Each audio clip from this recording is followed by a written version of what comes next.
Whether you like it or not, everything is controlled by Jews. Absolutely everything. I'll start today's episode with this phrase. I know half of you have already reached for the button. Well, some to hit the like button, of course, and others to write in the comments, everything or almost everything you think about me. But please wait. I ask both groups to watch until the end because by the finale I'll try to explain to you why I put this phrase in the title. And the explanation will be, well, not quite what you might imagine right now. So, as they say, hold your horses a little, slow down, right? Yeah. It's not at all what you thought. But for now, remember one rule that we'll be working with today. Always pay attention to the hand that seems to be doing nothing. That's actually the main one. But we usually end up looking in the wrong place.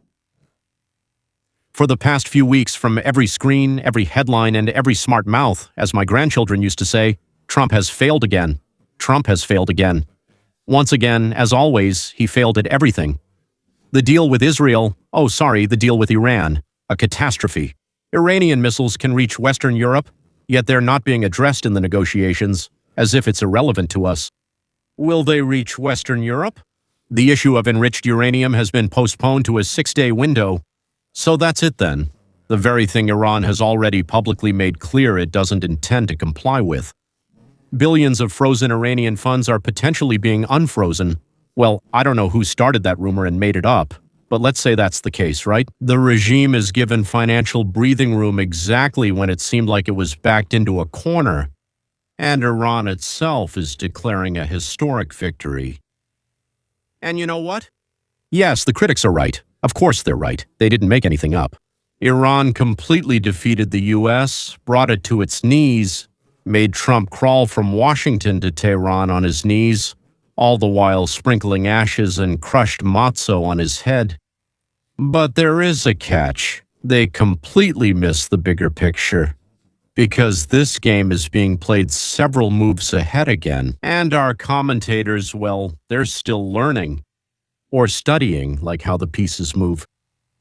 They watch the hand that moves the pieces, moves them loudly, and also shout so that as many people as possible pay attention. Here, look over here. But I suggest you look at the other one. The one that's quietly lying on the table and seems to be doing nothing. And it all started with a phone call. With a single phone call in April.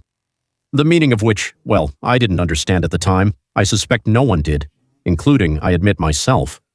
The call was remarkable. It was absolutely remarkable and groundbreaking. But as my favorite philosopher, Andrew Galambo, says, the bigger and more significant an event is, the fewer people understand it. I will definitely come back to that call, and I promise you so that you understand what was in it. First, I need us to agree on one simple thing. Ladies and gentlemen, so one simple thing that's hard to understand. Let's try today to start from the idea that Trump is not an idiot. I understand that for many that's already an overwhelming intellectual effort, but let's try anyway. I've finally figured out why critics on the left interpret literally every idea, every word, every decision by Trump as obviously stupid and doomed to fail. And right now, I'm not talking about political struggle. That's all clear, right? Obviously, they want to defeat him. That, as they say, goes without saying. I'm talking about something else. Every time, they genuinely don't understand what he's doing. And that's what's striking. Because when a person doesn't understand something, they have two options. Option number one. Maybe it's me who doesn't see something, doesn't understand, hasn't figured it out. And the second option is, if I don't understand, then he's an idiot. That's it. For some reason, they always choose the second option. After all, among them, I mean the leftists, there are some who aren't stupid, but they always choose the second option. The question is Trump an idiot? A man whose father gave him $3 million in real estate, and he turned that into, I don't know, either 3 or 6, sometimes 6, maybe even 10 billion. Well, even if it's just 3, right? A man who created the most popular TV show in the world. A man who wrote 3 books. 2 of them became national bestsellers, and 1 became a global bestseller. who was invited to talk shows long before any involvement in politics. Yes, to liberal talk shows. They asked his opinion about the economy. They applauded, kissed him, and said, "You should run for president." Who was called by Congress to explain why certain things were stalling in American finance or construction. And he explained. Guys, I listened to this. I listened with my mouth open. And so people who assume that he's stupid just choose to ignore everything he did before. And people who assume that he does everything for money, that he's a terrible profiteer, yes, they don't notice how much his own finances suffered during his first term. I mean, Trump 45. Today, everyone is saying in unison how Trump's son-in-law got incredibly rich from his connections with the Saudis. And just yesterday, those same people were saying that Trump is Agent Cramp, an agent who does everything exclusively to benefit Russia. I don't know, did they not notice that he stopped Nord Stream 2, crashed the oil price, and imposed a whole series of restrictions on Russian companies and individuals? Whether it worked or not is not the point. Others did the same or even less. Some things worked, some didn't. So let's assume that the man authored one of the most famous books on negotiation. From the largest developer, from the creator of the world's best TV show, from the owner of the global beauty pageant, from the man who won the contest called President of the United States. Not just once, some say twice, others 3 times. Either way, he definitely won at least twice, right? Let's assume he has some gray matter in his head. Well, just a little. And that he moves, well, let's call it a flexible plan, adapting to the situation. Does he make mistakes? Of course he does. And he improvises on the go, and not always successfully. Of course it happens. But mostly it's a plan. There is a plan. And let's also assume that the Persians across from him aren't idiots either. They have their own goals and 2,000 years of experience in bargaining, deceiving, and outsmarting others. I suspect they've been learning this since they were in diapers, starting from this assumption that there isn't a single fool at the table. Let's take a look at what's happening now in the Middle East. By the way, there's one detail that truly amuses me. All of Europe and exactly that half of America that calls itself democratic. In this situation, they aren't rooting for the United States of America to win, even though their lives and well-being depend on it. But it doesn't matter, they don't care about anything. God forbid that this red-haired fool wins. They are rooting for the Iranian Ayatollahs, who are mired in religious fanaticism. Remember this little detail and we'll come back to it later. Now listen carefully. Now I'm going to tell you about a single move. One post, uploaded on an ordinary Sunday, our commentators read it as nonsense, as an old man's misunderstanding, like the lamp 5 doesn't accept the East, like the East is a delicate matter. Okay, but that was checkmate. Of all possible checks and checkmates, the checkmate of the Queen is the most beautiful. I'd say it was either checkmate or mate with check. It doesn't matter to me. A few minutes before my sharp ad, and I promise you, after this, you'll never be able to unsee what really happened. You'll be watching the news and seeing the other hand. And the only thing you need to watch is the other hand, the one that seems like it's not doing anything. But for the punch to make sense, I need to take us a couple of steps back. Back to that very call I just mentioned, and to the war that, I don't know, I feel like almost no one understood correctly. But let's not start with Cyrus the Great, that very Persian king who once let the Jews return. We're indebted to them for life, as they say, because they restored the temple in Jerusalem. Well, the Persians, let's start a bit closer, not from the very beginning, not from the very stove. Let's start a bit closer. Let's start with the call. After all, remember April. Trump sets a deadline for the first time. That's it, that's all. That's it. Iran doesn't respond in any way. The military operation is fully authorized. We're all waiting for a strike, and there is no strike. Some people gasped, some chuckled maliciously, some were left speechless with surprise, and once again, everyone missed the point. What was Trump actually doing? Well, before we get back to the strike that never happened, let's answer one question. In your opinion, why was Iran hitting all these Gulf countries throughout this whole war? You had some ideas about this, right? At first glance, it's a strange choice. Saudi Arabia, the Emirates, Bahrain. In the American-Iranian standoff, they hardly participated. Well, there were some soldiers stationed there, some investments made, but why hit them? You're just making them angry, aren't you? But why? If the Gulf countries had responded with force themselves, their tourism would have collapsed and their oil would have suffered. So the calculation was to strike hard enough and scare them enough so that they would rush to pressure America, turning the Gulf countries into a buffer between Tehran and Washington. Don't finish them off, Iran, and don't touch them because right now we don't need them to retaliate against us. It was a coordinated, smart strategy. At first, it seemed like it worked, and twice exactly as Iran intended.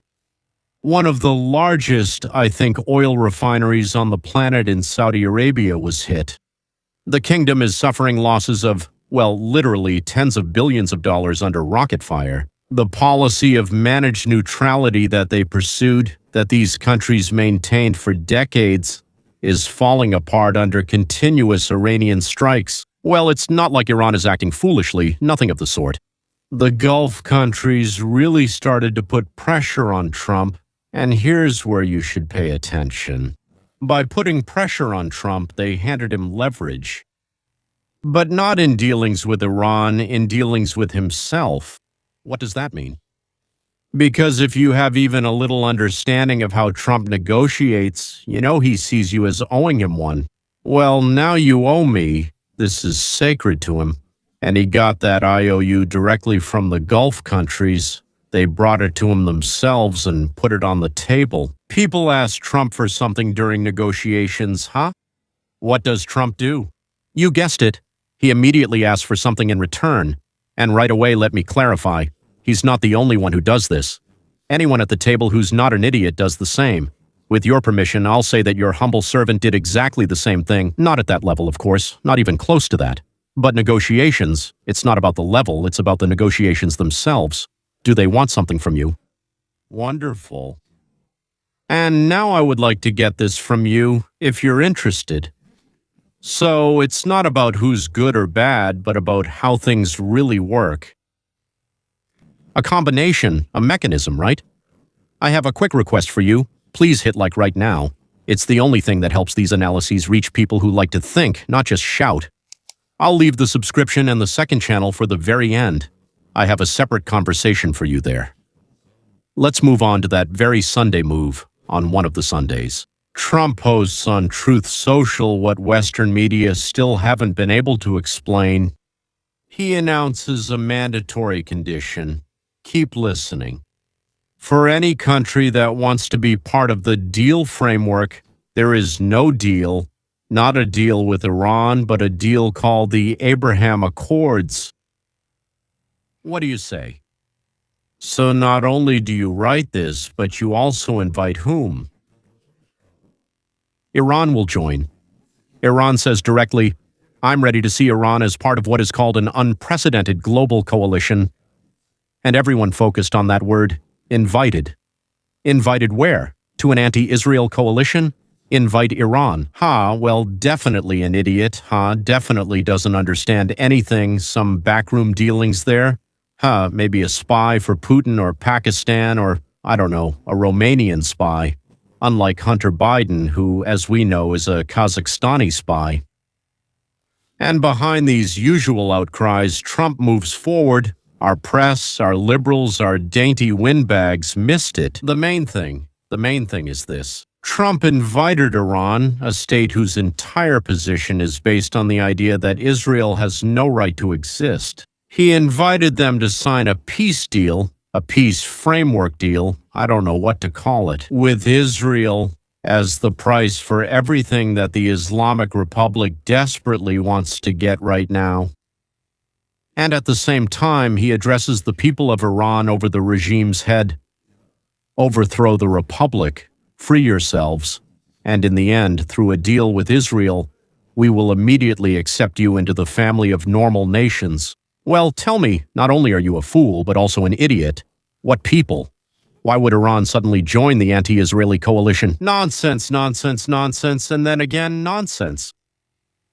Iran, under the current regime, of course, won't sign this, and Trump knows this perfectly well, but asking for the absolute maximum at the start of negotiations is exactly the way to make what is eventually agreed upon look like a reasonable compromise, rather than the colossal shift, the leap, that it actually is. Because now is the very moment for which I asked you for a few minutes. Trump's real goal, gentlemen, I'm about to say something for which everyone will come down on me. Trump's real goal isn't Iran at all. Let's go back to September 2020. The White House, the Emirates, and Bahrain signed full normalization with Israel, followed by Morocco and Sudan. And the very name Abraham Accords refers to the common ancestor of the three religions. So you can appreciate the scale. For decades, the Arab position was ironclad. Not a single Arab country would recognize Israel until a Palestinian state appeared. And Egypt broke through in '79, and that was an event, and Jordan did so in '94. And then there were 26 years of silence, and suddenly the Abraham Accords break the entire logic of this position at once, and they do it not out of love for Israel. It's purely a matter of calculation, and that's good. Love fades, as we know, but calculation remains. Did you marry for convenience? Yes, by the way, it was a very smart calculation. Trade between Israel and the Emirates has grown from almost zero to $4 billion a year in just 5 years. That's a huge amount of money for small countries. There was also a private gas contract worth another $36 billion and private technological investments. So, in my opinion, it increased by 130%. The growth was 130% in a year. Joint ventures in artificial intelligence, in cybersecurity, in agriculture, in defense. And in defense, that's crazy, in defense. Who are we supposed to defend against, right? The Jews seem to be fighting with the Arabs. Who are we defending against? They weren't doing Israel a favor. They needed access. Access to what Israel had created. Because the country is the size of the state of New Jersey and has no oil at all. Since its founding, surrounded by hostile neighbors, somehow it became one of the most technologically advanced nations on Earth. And Saudi Arabia has plenty of money, but not many technological breakthroughs. That's why they're creating the Vision 2030 program, the year 2030, right? 100 billion. So, in order to create a technological hub inside it. But who will create it? Oh, we have Jews nearby. There's Israel. This isn't just diplomatic courtesy for them. It's something they've cut themselves off from for 75 years. But the real meaning of these agreements was never just about money. The main thing they meant for Iran is that Iran's strength doesn't rely on missiles. It relies on what's called narrative, ideology, on politics rooted in religious history. That hostility toward the very existence of Israel is a sacred duty for every Muslim. But that's a lie, because nothing like that is written in the religion. This is what's called a construct and a fabricated story. And every Arab government that takes a step toward Israel undermines this very righteous hatred. The more normal the idea becomes that it's possible to live with Israel, the more unnecessary the Islamic Republic becomes. That is why Iran made its move before October 7, 2023. The Saudi-Israeli peace agreement, according to reports, was just weeks away from being signed. The framework was set, back-channel communications were active. 5 days before the attack, normalization was moving ahead in earnest. This is what Iran was trying to stop. October 7 was meant to disrupt this dynamic, make Israel look like the villain in the eyes of the Muslim world, force the Israelis to respond with bombings, and make normalization politically almost impossible for any Muslim leader. While Gaza burns, everyone knew Hamas was backed by Iran. Because Saudi Arabia signing the Abraham Accords would have meant the beginning of the end for everything the Islamic Republic's existence is based on. If the guardian of Islam's main holy sites, Saudi Arabia, decides that Israel doesn't have to be an enemy, Iran loses the cause it has used to justify its own existence for 45 years. Let's tighten our belts, I don't know, let's stop eating and drinking, let's send money to our righteous fighters. But for what? Because we have the most important mission in the world, to destroy. And then who was next? The monster that controls the whole world, the Jews, we won't allow it, and so on. That's why the war started. And for a while it seemed like Iran had the situation under control, but now, watch closely. Now Iran needs the deal, and by the way, desperately needs it. And Trump? Well, if you guys need something from me, then, well, you have to pay. And what should you pay for that? It's very simple. We create a coalition, Saudi Arabia plus, Pakistan plus, Qatar plus. Basically the whole world that Iran overturned on October 7, and you stay silent, you just sit there, you keep quiet. That very world which the agents destroyed is now being presented as the price for saving the regime. It's hard to overestimate the irony of those who ordered this massacre. This is checkmate. Now, why exactly these countries? Why exactly Saudi Arabia? Religious authority extending to 1,800,000,000 Muslims. The signature of Saudi Arabia is a statement from the highest authority in the Sunni world. The conflict with Israel is over. The future of Muslims is not built around this struggle, and Iran's narrative simply won't survive that. Even though they are Shiites and may say, let the Sunnis be there and we are Shiites, they won't be able to endure this for long. By the way, Pakistan is a nuclear power, the only Muslim nuclear power, and a huge Muslim country. If Pakistan signs, the signal goes to every Muslim majority country, Indonesia, Malaysia, Bangladesh, West Africa, so it's not just the Arab world anymore. And finally, Qatar. I think this is the most difficult one to understand. A country that built its reputation on being friends with everyone and not making open enemies, but at the same time promoting a highly dangerous ideology. Qatar gave Hamas a home, and suddenly, in the context of normalization with Israel, personally, I consider Qatar to be a state hostile to Israel. It should be called that, and that means publicly involving it in this very framework. This is what a shaping strategy is. It's interesting to watch such a party because for them it's a brutal withdrawal. But there's a strong desire not to be left out of this world, which, if they stay there in obscurantism, will outpace them by 3 steps. And please don't forget about China above all this and beneath all this. The India, Middle East, Europe Economic Corridor.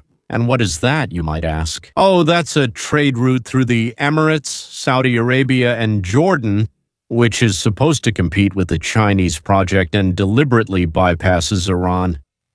The Strait of Hormuz, the chokehold on the world's oil, which is controlled by Iran. This kind of arrangement potentially solves that issue as well. Here's the brilliance of the move, the very essence. 45 years of American pressure, sanctions, assassinations, cyber attacks, military strikes didn't finish off Iran, and 6 weeks of bombings didn't finish it off either. You could destroy their nuclear facilities, but they'll rebuild in caves. You could eliminate their leaders, but new ones will replace them. No less, no more, just the same. It stops being a surprise. It becomes a fact you have to accept. You can't kill an idea physically. That's why it's an ideology. It's ideological. You can't break it. And then the question changes. It's no longer how to destroy Iran or Iran in its current form. Yes, but what do you do about a threat that can't be eliminated with a bomb? And it seems that the first president of the United States who asked himself this question was Donald J. Trump. That's why the answer Trump seems to be moving toward is to build a regional configuration where Iran is strategically isolated, where Mecca and the world's only Muslim nuclear power are involved. Formally at peace with Israel, 3, 5, 10 years will pass, and they will start receiving so much from Israel that they won't even want to give it up anymore.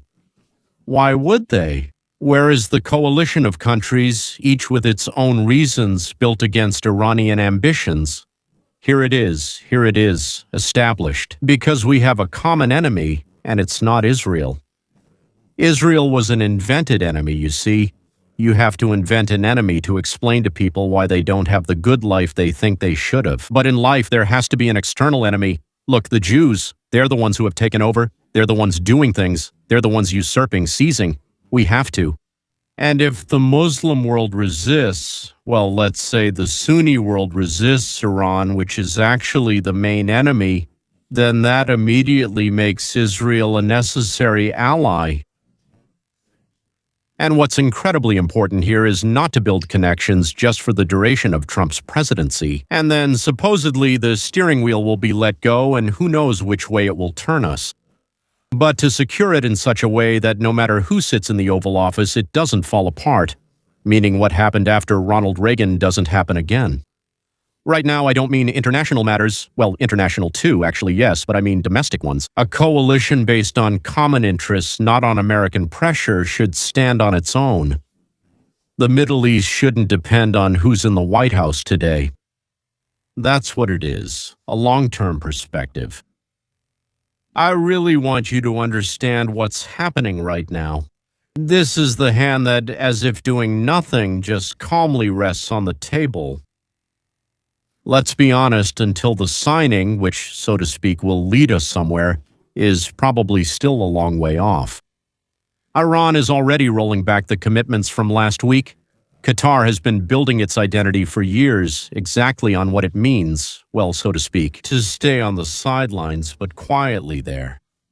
To finance anti-Israeli, anti-Jewish activities, Saudi Arabia is currently facing enormous internal resistance and funding from Iran. Of course, all of this could very well fall apart, but the question has shifted.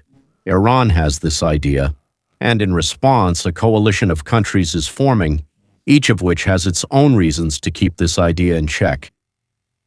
Yes, this is a different answer to the problem. This is a different answer to the problem that has resisted all other answers for 45 years. And now, as I promised, let's be a little sarcastic or be a little snarky, let's sneer a bit. Have you ever seen even one of the people shouting, "Trump is a fool," give a proper analysis of the situation, taking into account a dozen factors? The simple answer is no. They only have exactly two factors at work. First, the number of pieces of silver. Second, being accepted into high society, which consists of the same kind of people. And why are they so drawn to that society in particular? It's very simple, because a fool can spot another fool from afar. And you know what comforts me?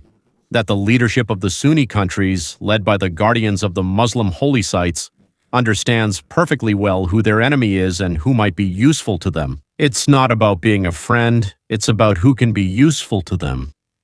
There are no other considerations in their calculations, neither ideological nor religious. After all, they're not as idiotic as the legitimately elected democratic socialist leaders of the European Union.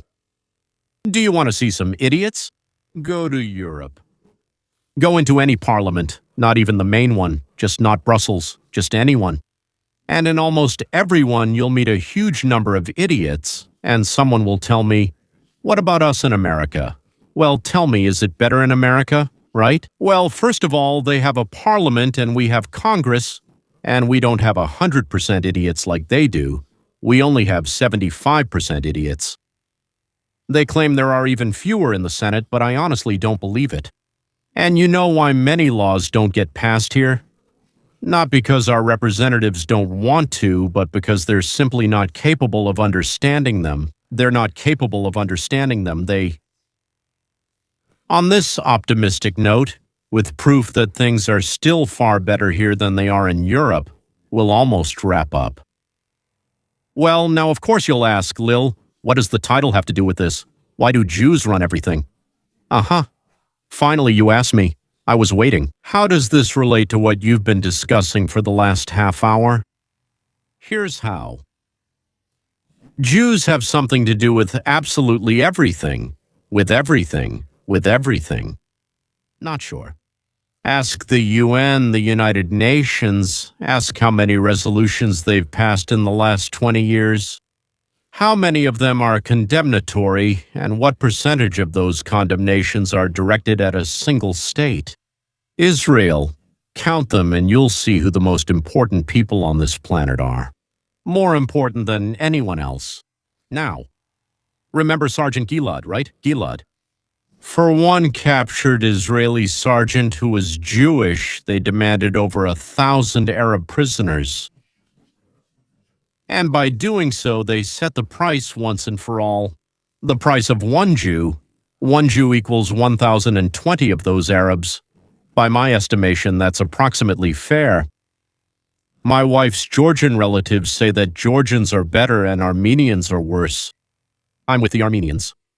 I admit I haven't checked. I think they have a different idea about this, maybe even the exact opposite. So here's the thing. When it comes to the Arab-Israeli tally, it's time to slightly update the old saying. They used to say one beaten man is worth two unbeaten ones. But now we have to count it this way.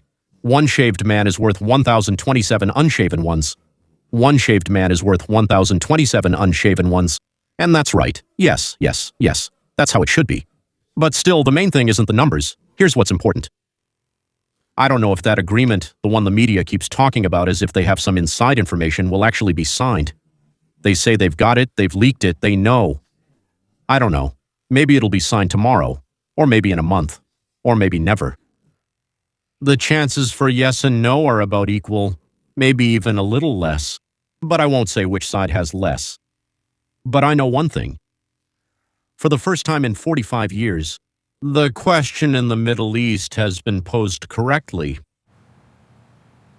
And while everyone was watching the loud hand, the quiet one was setting up a completely different game on the board. So, finally, always keep an eye on the hand that seems to be doing nothing. That's actually the main one. If you found this analysis helpful, do two things. First, subscribe to this channel.